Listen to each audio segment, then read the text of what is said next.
motion passes. Outrage after the city's Rent Guidelines Board voted to propose rent increases for rent-stabilized apartments, ranging from 0% to 2% for one-year leases. This is going to be bad news for New York's mayor because everyone living here was promised frozen rent. And although a 0 to 4% increase doesn't mean much to a voting base who's been taught that capitalism is evil and elected a mayor who's promised to replace it, waiting for the impact of socialism isn't something anybody wants. Right now, there are over 100 renters out here behind me waving signs and chanting, "Freeze the rent." This has really been an issue that's riled people out here. And I'm on a fixed income. I still got to pay 40% of my income goes to rent. Landlords have seen major profits over the last few years, and while tenants have seen 4 straight years of increases. Rent's artificially capped below operating costs. Buildings are starved of the funds needed to run. Maintenance gets deferred, then skipped. Now Mayor Mamdani wants to freeze rent. Landlords say rising costs are hitting them just as hard. Even if they give us a 2% increase, it's not enough. Well, the rent has to cover the expenses. They don't want to raise the rent. Don't raise the taxes. Don't raise our insurance. You know, we can't continue like this.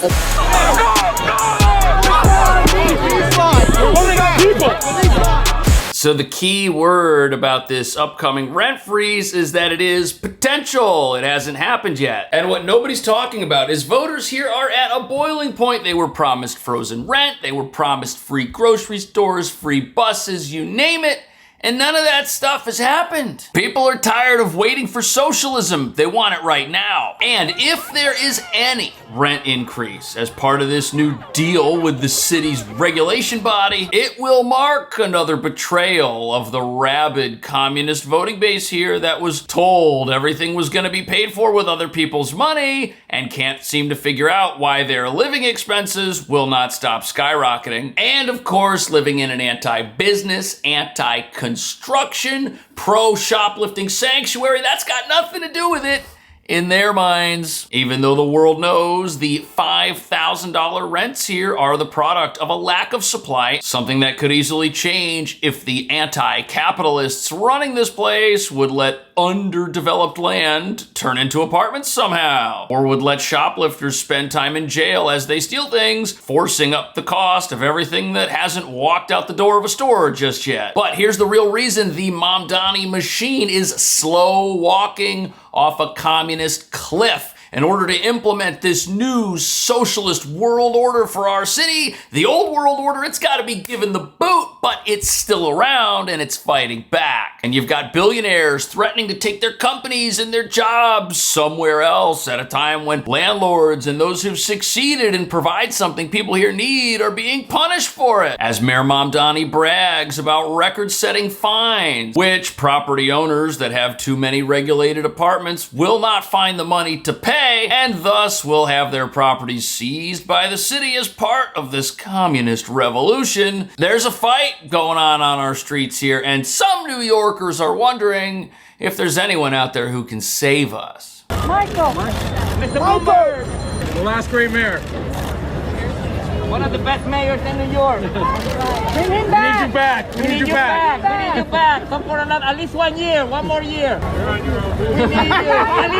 At least 1 year. We need help. Right, so according to New York's former mayor Michael Bloomberg, the city's on its own. And that's not just those of us living in it who stand to lose, as this communist regime erases every semblance of American life and values, but it's also the people clamoring at the gates for the thing that's going to destroy this city permanently. And as you're about to see, their impatience for this takeover is rather disturbing. The motion passes. Outrage after the city's Rent Guidelines Board voted to propose rent increases for rent-stabilized apartments, ranging from 0% to 2% for one-year leases and 0% to 4% for two-year leases. Tenants rallied both inside and outside the meeting, saying they shouldn't be forced to choose between paying rent and buying essentials like groceries. So what? So then the landlord has to be forced between repairing the building and letting it collapse? Because that's the other choice, and that shows you the whole problem we got going on here. If one side wins, the other side loses, and if it's the landlord that loses, everybody loses. At least if rents were to go up, the buildings wouldn't fall down, and we wouldn't have less housing and an even worse crisis, because that's the issue. The issue is we don't have enough of these things. We don't have enough apartments. Had we had more apartments, people would be able to find places to live that were affordable because they would have options. They would have choice. Landlords would have to compete. You wouldn't be able to charge $5,000 a month for a place that's a total dump if new places are built across the street, but we aren't doing any of that. And the fact that you've got these government-regulated apartments at all means we don't even have a capitalist housing market to begin with. If we had that, every apartment would be able to have rent that was equal to the fair price of that apartment. But because half the city's apartments can't even be rented for what they're worth, those places are falling apart right now. Those are places the mayor himself has toured and seen people complain about. And the people who are out there upset about a 2% rent increase on something that's $1,000 a month or less, these folks don't understand that sadly, if this happens, there's just gonna be more chaos. Even though we've got a living, breathing example of this right now. Watch this. Here's a New York City lesson for you. And timing matters because history is about to repeat itself. New York City kept the subway fare at a nickel for 44 years. Oh, from yeah? 1904 to 1948. So instead of adjusting the fare, they deferred maintenance, skipped repairs, and starved the system of money year after year. Oh. What happened next is the government stepped in and spent billions on what years of underfunding had destroyed. And today, you're still paying $3 a ride for a subway that's unreliable. Look at that. So our subway is like a bunch of government-regulated apartments with frozen rent because the subway fare was frozen. And what happened? The whole thing collapsed and imploded around us, and it's right back to where it was. The fares keep going up. The crime keeps going up. The system never seems to work. People can't seem to figure out why. Well, that's because it doesn't charge what it needs to charge to sustain itself. Therefore, it's always a disaster. That is going to be our housing market, and that's exactly the point that's being made right here. And it's frightening because we should be able to look at this and say, gee, this sounds like what they're trying to do over here. But nope, nobody wants to see that. They want the subway to be free too, by the way. Artificially low fares, deferred maintenance, government takeover, and higher costs. You see where I'm going with this? Rent-stabilized housing, of course. Rents are artificially capped below operating costs. Buildings are starved of the funds needed to run. Maintenance gets deferred, then skipped. Maybe when enough buildings fail, the government will step in. They'll spend billions fixing what years of underfunding destroyed. Right. And your rent, just like the subway fare, only going up. Now Mayor Mamdani wants to freeze rent, but New York already ran this experiment on the subway. We know exactly how it ends. Expensive and still broken. But that's what the city wants to do. They want to step in. They want to control these buildings. And even though rent might not go up in these regulated buildings that they're going to fine out of existence and then seize after they step in, because those houses are off the market, because they crumble or the tenant never moves out, regardless, they're eliminating apartments. This is a scheme to eliminate housing, which means the housing that's left that is free market, what's going to happen to those rents? It's going to go straight up. And it is. Right now, rents are $5,000 a month on average in certain parts of town. That's totally unaffordable. Nothing about freezing the rent is affordable because the best thing it can do is eliminate housing for everyone. But what about this idea that if somebody lives in an apartment now, they should be able to pay for that apartment in perpetuity and live their life, and the landlord shouldn't have any control over it? What about that? Forced to choose between paying rent and buying essentials like groceries. And I'm on a fixed income. I struggle to pay 40% of my income goes to rent. And then I struggle to pay medical, my drugs, my food, all the other expenses. Many of us are operating very old rent-stabilized housing. It costs a lot of money to upkeep these buildings. The revenue that we use to do that is the rent. And if the rents are not increasing, they're defunding the buildings. Oh, so let's defund the housing that we have. That's never worked. Defunding housing doesn't create affordable housing. If anything, it just puts people under. And this guy that lives in an apartment, which is unaffordable, it's sad that he lives in that apartment. It's sad that politicians won't allow new apartments to be built so that people struggling with affordability can go out and find a better option. Nope, there's no competition. prices aren't going down. Instead, we've got government regs that just push the prices up. And landlords, as you hear from them, they don't know what to do because they're already losing money on these buildings. They're already unable to cover the costs of repairing them. And if they are able to cover the costs, whatever their market rate portfolio is versus their stabilized apartment portfolio, they're getting the money from people that don't have capped rents yet. A rent freeze was a key campaign promise for Mayor Zohran Mamdani, with average rent in New York City topping $3,000, according to Zillow. He has no direct authority over the decision. That power rests with the Rent Guidelines Board. Mamdani appointed 6 new members in February. He released a statement reacting to the... Oh, so the mayor appointed 6 of the people you see sitting here. The deck is stacked. This is going to happen. And what's fascinating about this is we're witnessing something very interesting. We've got the economic center of capitalism, right? The symbol of capitalism in America, New York City's where you got the stock exchanges, where you got the millionaires and the billionaires, the people making the money. If you can make it here, you can make it anywhere. And it seems to some folks that the new mayor coming in doesn't really want that to happen. He's gone on recent offensives against people who have become very successful and have created jobs and spent billions of dollars on projects in New York that make the city better while paying billions and millions in property taxes. And people are trying to figure out why the mayor is so hostile to the things the city needs to keep going. They can't seem to connect where this hostility is coming from with the fact that without these rich people, the city's going to go belly up. Well, maybe that's the entire agenda. Maybe what we've got to do is get out of our minds our values, right? Because as a normal person, we would say, well, if we need the tax revenue to fund all this free stuff, we better not be mean to these people. We have to forget all that. We're not dealing with somebody who has our value system. And to understand that, you need to listen to an analysis of a regime that also doesn't have our values. That is a fact. Eventually, there would be economic collapse. But here's where this regime is. We can't look at the regime through the prism of United States logic, values, and reason. We have to look at the regime in terms of who they really are. Hardliners are running the regime. What matters the most to them is to stay in power. They will ride this economic peril out. They don't care about the suffering of their people.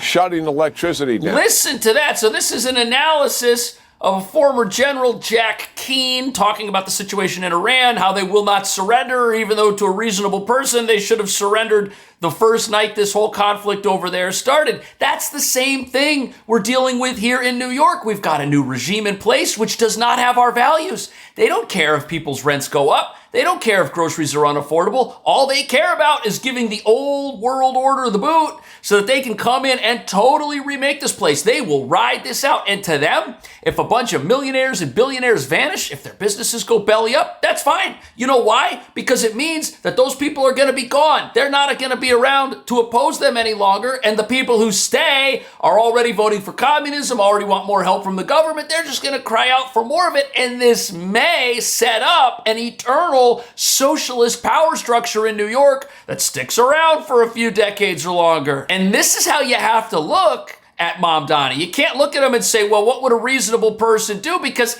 his values are reasonable to him, but not to us. And we can make a huge list of everything that's happening to the Iranians in terms of the economic peril and the suffering is about to take place.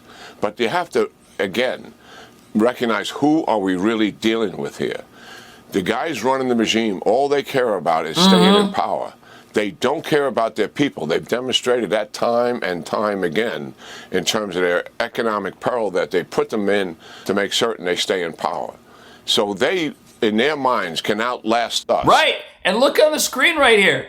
Everything happening over there, their economy collapsing. We're going to see similar stuff in New York, maybe not to this same degree, but the housing price is going to go the same direction these arrows are pointing. The grocery prices are going to go this same direction. Things are not going to get more affordable as the government shuts down businesses, kicks out its achievers, and tries to take over. But that is the entire purpose of this. The entire purpose of this is to outlast the opposition, to win elections, to establish a permanent power structure that can never go away and never be defeated. And after Mayor Mamdani gets reelected, he can choose a successor and then use the platform that has been built in New York to catapult himself to something else, maybe higher office in the United States government somewhere. Maybe he could be a senator, a congressman, maybe a governor, who knows? But this is what we're looking at here. A replacement power structure and voter base is being set up, which does not have our values, which values socialism instead of capitalism. And the goal here is for that to be the dominant force here forever. He released a statement reacting to the proposal, saying,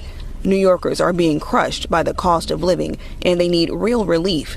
I'm encouraged to see the board taking seriously the data around affordability, operating expenses, and the pressures facing both tenants and small property owners. I mean, that's an eloquent statement, but it's factually incorrect. If landlords are already underwater on their apartments, if they're already not earning enough money to fix up their buildings, then we're not taking seriously the expenses involved in this at all. It sounds good. It sounds like the mayor cares about both sides of the issue. But what's interesting here is we only get statements like this after we realize there's a problem. We get statements that come out and say, hey, oh, the mayor's actually pro-business. Oh, actually, he doesn't want to defund the police. Oh, no, oh, actually, he doesn't have such a viewpoint on such and such an issue. We always get that as a reaction to something that comes out where he says he's going to freeze everybody's rents, where he says he wants to confiscate buildings with fines and stuff like that. It's always a reaction, which shows you where this is headed. He goes first and then tries to back off, and goes first and then tries to back. It's like we're being led somewhere with all of this rhetoric, and no one can stop it. It's going to happen. People are going to wake up one day and wonder, oh, gee, how did we get here? Well, this is how. A little better with having 0% included now, but we know the game. We're all already talking about expecting that they'll probably vote the highest amount. Even if they give us a 2% increase, it's not enough. Landlords say rising costs are hitting them just as hard. The rent has to cover the expenses. They don't want to raise the rent. Don't raise the taxes, don't raise our insurance. You know, we can't continue like this. Right. Landlords have seen major profits over the last few years. And major profits? What is this guy talking about? How do you have major profits over here and people over here who say they're literally going out of business because taxes and insurance? Somebody's not telling the truth, or somebody doesn't understand what's going on. Perhaps they're confusing profits with revenues. Revenues can go up as rents in a housing crisis spike, but profits can also be at record lows if a lot of apartments are regulated and if the expenses to run those buildings are so high that nobody makes any money. So either both of these are true, or people are just trying to use talking points to push an agenda that's going to be bad for housing. Now, is it sad that somebody has an apartment with rent that every single month they struggle to pay? Absolutely. But that's not the fault of the property owner who's got higher taxes and higher insurance and higher water bills every single year. That's the fault of policies